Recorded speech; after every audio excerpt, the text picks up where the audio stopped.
নমস্কাৰ এই মুহূৰ্তত লৈ আহিছো এটা ডাঙৰ খবৰ এইবাৰ শিৱসাগৰত নচলিল অখিল গগৈৰ মেজিক আৰু অখিল গগৈৰ ভাষণ কিয়নো শিৱসাগৰত অখিল গগৈ খালে মুখ ঠেকেছা আৰু বিজেপিৰ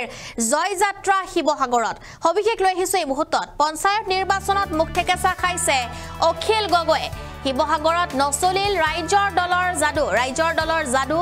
নচলিল এবাৰ শিৱসাগৰত আৰু অখিল গগৈৰ যাদু নচলিল এবাৰ শিৱসাগৰত পঞ্চায়ত নিৰ্বাচনত বিজেপিৰ অগ্ৰগতি যেটো পঞ্চায়ত নিৰ্বাচনত এবাৰ অগ্ৰগতি বিজেপিৰ আৰু শিৱসাগৰ বিধানসভা সমষ্টিৰ ২৭খন আঞ্চলিক পঞ্চায়তৰ ফলাফল যেটো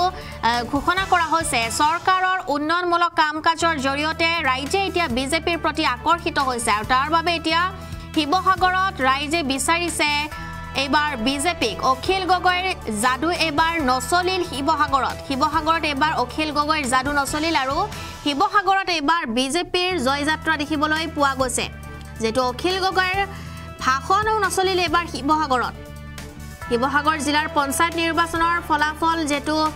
উৎফুল্লিত কৰি তুলিছে বিজেপিক জিলাখনৰ 12খন জিলা পৰিষদৰ ভিতৰত 11খনেই বিজেপিয়ে এককভাৱে লাভ কৰাৰ দিশত আনহাতে এখন আসন মিত্ৰজোঁটৰ অগপ প্ৰাৰ্থীয়ে দখল কৰিছে কেৱল আনুষ্ঠানিক ঘোষণাহে বাকি আছিল পুৱাৰ ভাগত আৰু ৰাইজৰ দলৰ যেটো দখলত থকা শিৱসাগৰ সমষ্টিটোত আটাইকেইখন জিলা এতিয়া পৰিষদ বিজেপিয়ে দখল কৰাত সন্তুষ্টি প্ৰকাশ কৰিছে একাংশই আৰু বিজেপি দলৰ নেতা তথা প্ৰাক্তন বিধায়ক কুশল দুৱৰীয়ে কয় যে চৰকাৰৰ উন্নয়নমূলক আঁচনিৰ প্ৰতি সন্তুষ্ট হৈ ৰাইজে বিজেপিৰ প্ৰতি আকৰ্ষিত হৈছে ৰাইজৰ দলৰ নেতাৰ কথাত জনসাধাৰণ ভুল নগল শিৱসাগৰৰ ৰাইজে যে দাম্ভিক কথা বাৰ্তালাপ নাপায় আৰু যোৱা লোকসভা নিৰ্বাচনত কংগ্ৰেছক ৰাইজে ভোট প্ৰদান কৰিছিল আৰু শেহতীয়াকৈ পঞ্চায়ত নিৰ্বাচনত এই কথা বুজি উঠিছে ৰাইজে তাৰ বাবে বিজেপিয়ে এতিয়া সংখ্যালঘু অৰ্ধ অঞ্চলতো ভোট লাভ সম্পৰ্কত তেওঁ উল্লেখ কৰিছে যে পূৰ্বতে সংখ্যালঘু ৰাজ্যক কংগ্ৰেছে ভুৱা প্ৰতিশ্ৰুতি দি আছিল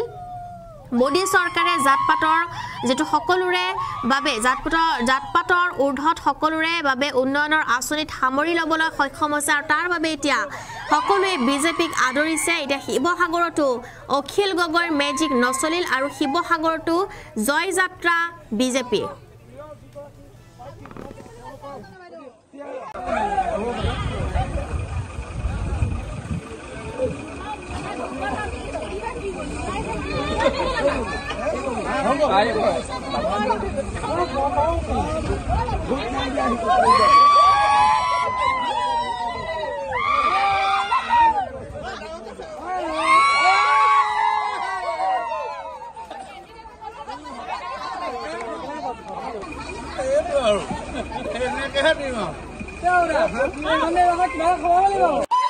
প্ৰথমে শিৱসাগৰবাসী ভোটাৰ ৰাইজক আমি ধন্যবাদ দিছোঁ কৃতজ্ঞতা জনাইছোঁ তেওঁলোকে ভাৰতীয় জনতা পাৰ্টিৰ আহ্বানক সঁহাৰি জনাই এবাৰ ভোটাৰ ৰাইজে আমাৰ আটাইকেইটা পঞ্চায়ততে ২৭টা পঞ্চায়তে ভাৰতীয় জনতা পাৰ্টিৰ পক্ষত ভোটদান কৰিছে বিশেষভাৱে আমাৰ দলীয় কাৰ্যকৰ্তাসকলো যথেষ্ট গুৰুত্ব সহকাৰে এবাৰ পঞ্চায়তত কাম কাজ কৰিছিলে ৰাইজৰ ওচৰলৈকে গৈছিলে প্ৰাৰ্থীসকলেও পৰ্যমানে প্ৰত্যেকজন ভোটাৰক কাষত গৈ ভোট দিবৰ কাৰণে তেওঁলোকে অনুৰোধ জনাইছিলে ইয়াৰ উপৰিও আমাৰ চৰকাৰৰ যিখিনি কাম কাজ তাৰ ওপৰতো এইবাৰ ৰিজাল্টটোৱে যথেষ্ট নিৰ্ভৰ কৰিছে যেহেতু চৰকাৰে বিভিন্ন আঁচনিবিলাক ৰাইজৰ মাজলৈ এৰি দিছিলে মুখ্যমন্ত্ৰী ডাঙৰীয়া বহুখিনি প্ৰতিশ্ৰুতিও শিৱসাগৰবাসী ৰাইজক দিছিলে গতিকে প্ৰতিশ্ৰুতিবিলাক তেনেধৰণে মুখ্যমন্ত্ৰী ডাঙৰীয়াই পালনো কৰি আছে আৰু ঠিক আমাৰ প্ৰাৰ্থীবিলাকৰ ক্ষেত্ৰতো হয় যিহেতু পঞ্চায়ত নিৰ্বাচনটো এটা খুব ঘৰুৱা নিৰ্বাচন হয় গতিকে ইয়াত যদি অঞ্চলটোৰ প্ৰাৰ্থীগৰাকী খুব জনপ্ৰিয় হয় তেতিয়াহ'লে তেওঁ দলৰ ভোট আৰু নিজস্ব ভোটেও তেওঁ যথেষ্টখিনি আগবাঢ়ি যাবলৈ সক্ষম হয় এইখিনিতো আমাৰ এইবাৰ প্ৰাৰ্থীসকল আমাৰ দলৰ ফালৰ পৰা কোনো ধৰণৰ চিলেকশ্যন কৰা হোৱা নাছিলে ৰাইজে তেওঁলোকক চিলেকশ্যন কৰি দিছিলে আমি ৰাইজৰ মাজলৈকে এৰি দিছিলোঁ সেইকাৰণে আমি যিমান পাৰোঁ প্ৰাৰ্থীসকলৰ কাৰণে চেষ্টা কৰিছোঁ লগত ৰাইজেও তেওঁলোকক জিকাই আনিবৰ কাৰণে তেওঁলোকৰ প্ৰাৰ্থী যিহেতু জিকাই আনিবৰ কাৰণে তেওঁলোকেও চেষ্টা কৰিছিল দলৰ বিধায়কজনক ইতিমধ্যে শিৱসাগৰবাসী ৰাইজে ভালকৈ চিনি পালে। প্ৰতিটো মুহূৰ্তত তেওঁ নিজৰ বক্তব্য জনসাধাৰণক কৰা যিটো অসভ্যালি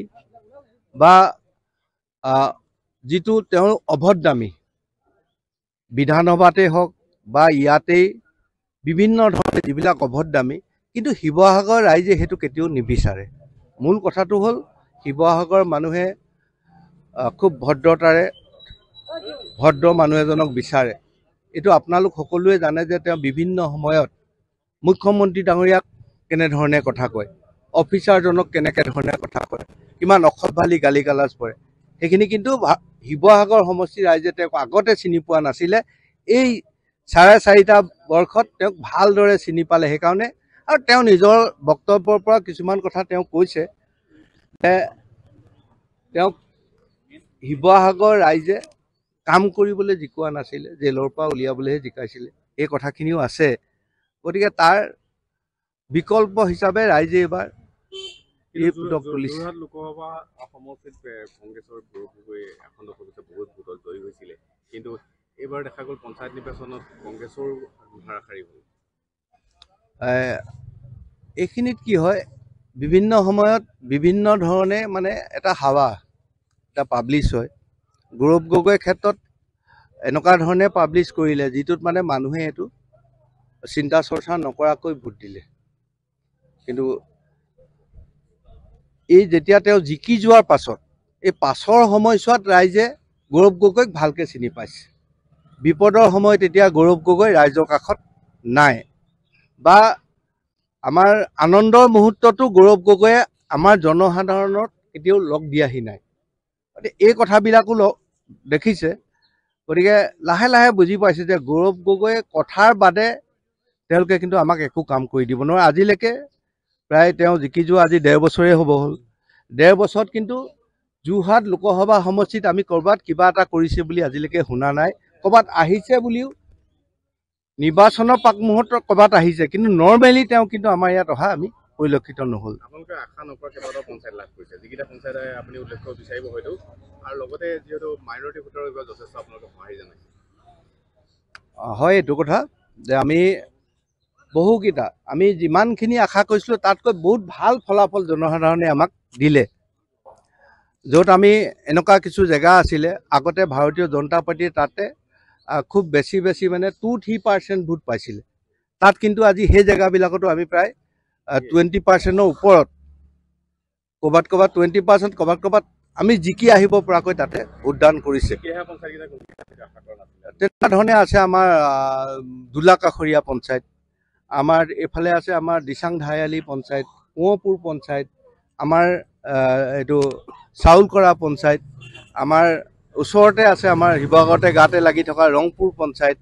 আমাৰ তেনেকুৱা ধৰণে ৰুদ্ৰসাগৰ পঞ্চায়তো আছিল। ৰুদ্ৰসাগৰ পঞ্চায়ত আমাৰ হাতত আছিলে যদিও কিন্তু তাতো বহুখিনি আমাৰ মাইনৰিটি মানুহ আছিলে, কিন্তু সেই জেগাবিলাকতো এইবাৰ আমি জয়ী হ'বলৈ সক্ষম হৈছোঁ। মাইনৰিটি ৰাইজক বিভিন্ন ধৰণৰ প্ৰলোভন দি পিনে তেওঁলোকক আঁতৰাই ৰখা হয়। ইতিমধ্যে অকল শিৱসাগৰতেই যে এইটো হৈছে নহয়, আমি যোৱা ইলেকশ্যনবিলাকতো দেখিছোঁ, যেনেকৈ চামুগুৰি 60%, 65% মাইনৰিটি লোক থকা জেগাটো আমাৰ দলৰ MLA জিকি আহিবলৈ সক্ষম হৈছে। তো তেনেকুৱা ধৰণে এতিয়া মাইনৰিটি ৰাইজকো কোনেও মানে অভুৱা ভবাই পিনে ৰাখিব নোৱাৰে। ৰাইজে বুজি পাইছে যে আজি মোদী ডাঙৰীয়াৰ যিটো কাৰ্যকাল 11 বছৰ,